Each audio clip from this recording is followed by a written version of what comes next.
একজন মানুষ যেমন মৃত্যুবরণ করে আল্লাহ রাসূল মৃত্যুবরণ করেছে, রাসূলকে মৃত নবী হিসেবে আপনাকে বিবেচনা করতে হবে।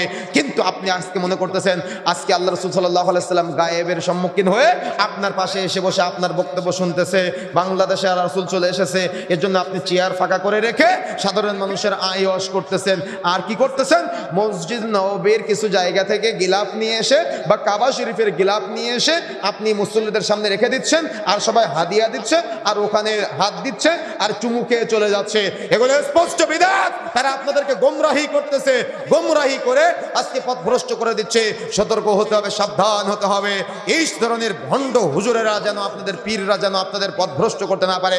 এজন্য আজকের আলোচনা, যতই আপনি মনে করেন না কেন আপনাকে আমল থেকে বিরত করতেছি, আপনাকে আমল থেকে বাধা দিচ্ছি না, বরং বিদআত করতে আপনাকে বাধা দিচ্ছি। যে বিদআত পৃথিবীর ইতিহাসে জঘন্যতম অপরাধ, যে বিদআত শিরকের পরে বড় অপরাধ। সুতরাং সতর্ক হতে হবে, সাবধান হতে হবে।